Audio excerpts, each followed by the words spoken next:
皆さんこんにちは。イラスト役の愛です。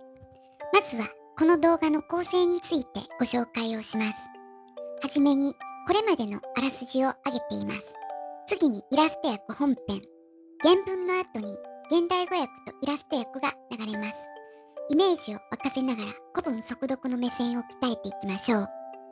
さらに本日の重要古語、また文法や知識についても解説をしています。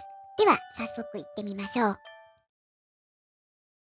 今回は第4条夕顔の第18話です。桐壺亭の巫女として生まれた光源氏でしたが、進化に降格した後、満たされない恋に渇望し、様々な女性と関係を持っています。第4条夕顔の末期は光源氏17歳の出来事。6条の宮住所に化粧し関係を持ちますが、5条の夕顔の屋敷にも興味を持ち始めています。ではこの後の展開行ってみましょう。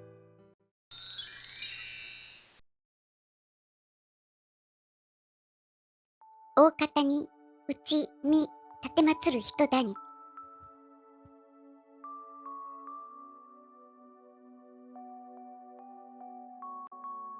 心止め立てまつらんはなし。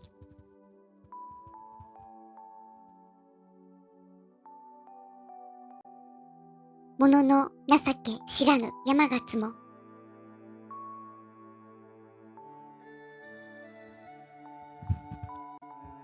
花の影にはなお安らはまほしきにや。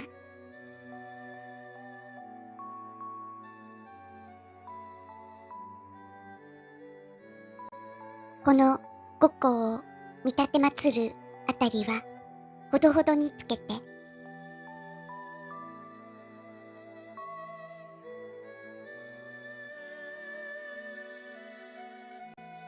我が悲しと思う娘をつこをまつらせばやと願い。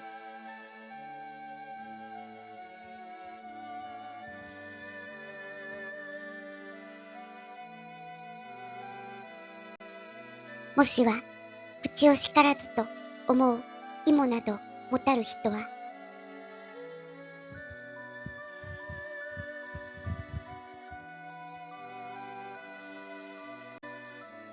癒しきにてもなお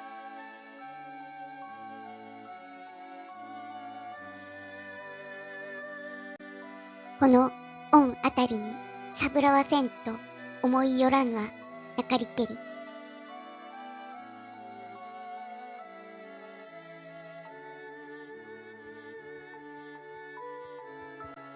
まして去りぬべきついでの恩ことの葉も、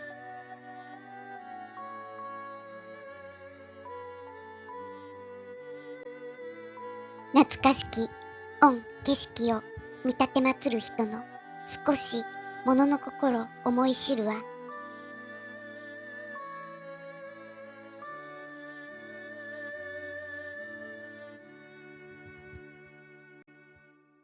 いかがは愚かに思い聞こえん。明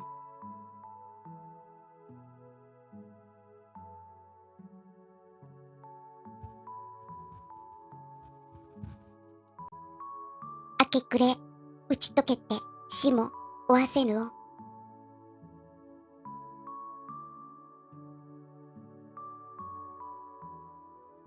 心もとなきことに思うべかんめり。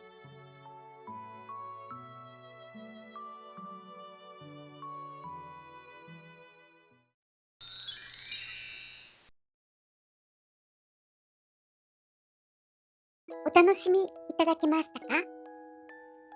単語や文法は頭に入りましたでしょうか？今回の重要古語はこちらです。また、文法事項はこちらです。6条の屋敷での従者たちの様子でしたが、女房でも山勝でも、光源氏を見た人はみんな、あわよくば自分の家族をお仕えさせたいと思うほど、源氏に心惹かれると言います。ましてや、先ほどの女房のように、折々のバカのやりとりなどをして、源氏と親しく接したものならば、どれほど源氏に心惹かれるだろうという作者紫式部の想像で締めくくられていましたね。さて、今回は謙譲語についてです。謙譲語は古文では頻繁に出てくるのですが、普段の話し言葉ではあまり使わないので、ちょっと意識して見る必要があります。特に字の文で出てきた場合は、主語の見分けにも重要な要素となるんです。普段から敬語が出てきたら、誰から誰に対する敬意表現かをきちんと意識して解釈する癖をつけておきましょう。まず、冒頭部分に立てまつるが2つ出てきましたね。立てまつるは尊敬、謙譲と敬語の種類も複数ある多義語ですが、今回のようにみ立てまつる、とめ立てまつると補助動詞になる場合は必ず謙譲語となります。み申し上げるや拝見する、とめ申し上げる、おとめするなどと解釈して、主語は光源氏を見る人、光源氏に心を留める人たちを指します。ただ、誰からの敬意表現かを問われたら、字の文なので、作者からの敬意であることも間違えないようにしましょう。そして、謙譲語は、動作の受け手に対する敬意表現なので、誰に対する敬意かと問われたら、光源氏への敬意となるわけです。次に、つこうまつるが出てきました。これは漢字を見てもわかるように、明らかに使えるの謙譲語です。ばやは何々したいという願望の修助詞です。つこうまつるは絶対丸暗記敬語として覚えておきましょう。これも誰からの敬意かは字の文なので作者からですね。誰への敬意かについては謙譲語なので動作の受け手に対する敬意表現。今回は娘をという目的語が直前にあるので部分的に見てしまう人は娘に対する敬意表現と思ってしまいますが、つこうまつるの直後に詞役の助動詞すの連用形せがあります。